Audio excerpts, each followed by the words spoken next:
আমাদের জাতীয় রাজনীতিতে আপনাদের কিছু করণীয় আছে, আমাদের সকলের করণীয় আছে। আমরা সকলে সাক্ষী, আওয়ামী লীগ দুইবার ক্ষমতায় গিয়েছিল। প্রথমবারে ক্ষমতায় গিয়ে ইসলামী রাজনীতি নিষিদ্ধ করেছিল, ইসলামের নাম নিশানা মুছে ফেলার আয়োজন করেছিল, ইসলামী শিক্ষা সংস্কৃতির পথ রুদ্ধ করেছিল। দ্বিতীয়বার ক্ষমতায় এসে মাদ্রাসার আলেম ওলামায় হয়রানি করেছে। কিভাবে আপনারা জানেন?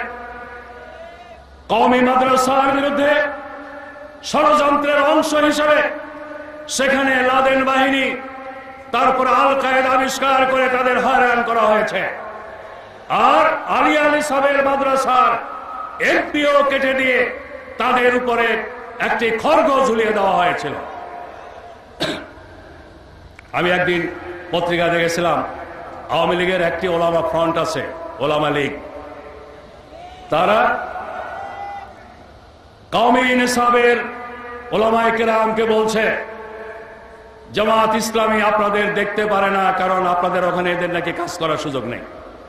আমি এই পল্টন ময়দানে বলেছিলাম, আওয়ামী লীগ ক্ষমতায় থাকতে আল কায়েদা লাদেন বাহিনী আবিষ্কার করে কওমি মাদ্রাসার বিরুদ্ধে যখন চক্রান্ত করে, তখন ওলামা লীগের নেতৃবৃন্দ কোথায় ছিলেন? ওলামা লীগ আসলে এদেশের ইসলামী জনতাকে বিভ্রান্ত করার জন্য একটি নাম, মূলত আওয়ামী লীগেরই একটি পকেট অর্গানাইজেশন। ওলামা লীগের বিষয়টি তো মানুষের কাছে জানা, কিন্তু সরাসরি আওয়ামী লীগের অঙ্গ সংগঠন হিসেবে পরিচিত নয় এমন কিছু ইসলামী লেবাসধারী শব্দ গজানো প্রতিষ্ঠান শেখ হাসিনার সাথে দেখা করছে, 14 দলের নেতৃবৃন্দের সাথে দেখা করছে, বৈজ্ঞানিক সমাজতন্ত্রে বিশ্বাসীদের সাথে দেখা করছে, আর জামাতের বিরুদ্ধে ভূমিকা রাখছে। যারা এভাবে ইসলামের নাম নিয়ে লেবাস পরে আওয়ামী লীগের এজেন্ডা বাস্তবায়ন করতে চায়, বাংলাদেশকে ধর্ম নিরপেক্ষতার নামে ধর্মহীন বাংলাদেশে পরিণত করতে চায়, বাংলাদেশকে বাইরের তাবেদার রাষ্ট্রে পরিণত করতে চায়, তাদের বিরুদ্ধেও দেশবাসীকে সজাগ সচেতন করার ভূমিকা আপনাদের পালন করতে হবে। ওলামায়ে কেরাম, আমি কথা আর বাড়াতে চাই না, শেষবারে একটি কথা আমি বলতে চাই। জামাত ইসলামী বাংলাদেশ এই দেশের সকল আলেম ওলামা, সকল ইসলামী প্রতিষ্ঠান, সকল ইসলামী দলকে আপন মনে করে, অন্তর থেকে তাদেরকে শ্রদ্ধা করে। আমি এতটুকু বলতে চাই, ভুল বোঝাবুঝির কারণে হোক, যে কারণেই হোক, জামাত ইসলামীর বিরুদ্ধে যারা সমালোচনা করেন, কথা বলেন, তাদের বিরুদ্ধেও আমরা কোনো কথা বলি না, বলবো না। আপনাদের কাছে অনুরোধ করব, গঠনমূলক সমালোচনা যদি যে করতে চায় করুক, সমালোচনায় জড়িয়ে পড়ে কাদা সরাসরির মতো পরিস্থিতিতে জামাত ইসলামী আজ পর্যন্ত শরীক হয়নি, ভবিষ্যতেও হবে না। আমরা মনে করি জামাত ইসলামী এই দেশের সকল ইসলামী দলেরই প্রতিনিধি স্থানীয় একটি সংগঠন। জঙ্গিবাদের নাম নিয়ে যখন ইসলামী দল আলেম ওলামার বিরুদ্ধে তথ্য সন্ত্রাস চালানো হয়েছে, আমরা পার্লামেন্টের ভেতরে বাইরে, সাংবাদিক সম্মেলনে, জনসভায়, কূটনীতিকদের সাথে আলোচনায়, সর্বত্র শুধু জামাতের পক্ষে কথা বলিনি, এদেশের সকল আলেম ওলামা, সকল ইসলামী দলের পক্ষে কথা বলেছি। আজকের এই সময়টি ইখতিলাফ নিয়ে ঝগড়ায় জড়িয়ে পড়ার সময় নয়। ইসলামে মত পার্থক্য ছিল, আছে এবং থাকবে। যে যে মতে বিশ্বাসী তাকে সেই মতে থাকতে দিন।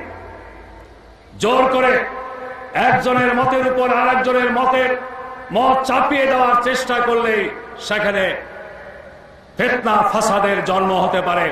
জামাত ইসলামী ব্যাপারে প্রথম থেকে নিয়ে শেষ পর্যন্ত সজাগ আছে, সজাগ থাকবে। আমরা বিশ্বাস করি যারা কোরআন হাদিসের খেদমতে নিয়োজিত তারা যদি আমাদের বিরুদ্ধে ফতোয়া দেন, তবুও তারা যে কাজটি করছেন এই কাজ আমাদের কাজ।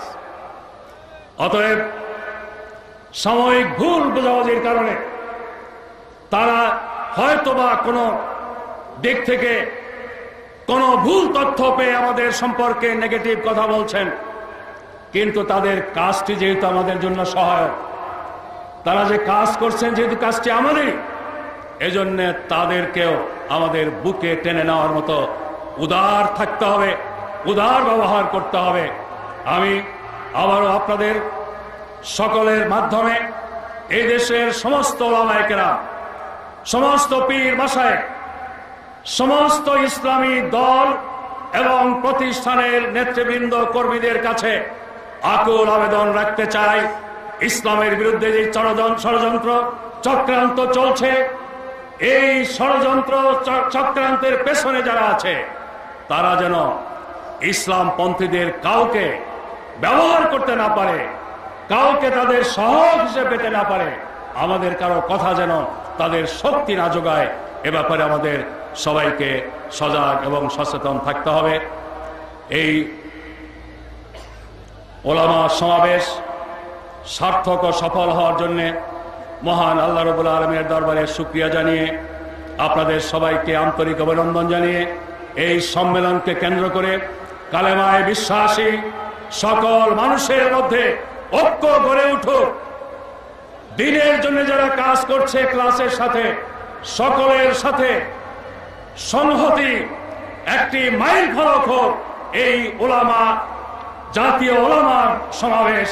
আমি আশাবাদ ব্যক্ত করে সকল শ্রেণীর ওলামায়ে কেরামের কাছে আমার মনের এই আকুতি পৌঁছে দেওয়ার জন্য আপনাদেরকে দায়িত্ব গ্রহণের আবেদন জানিয়ে আমার বক্তব্য শেষ করছি। আল্লাহ হাফেজ। বাংলাদেশ জিন্দাবাদ। ওলামা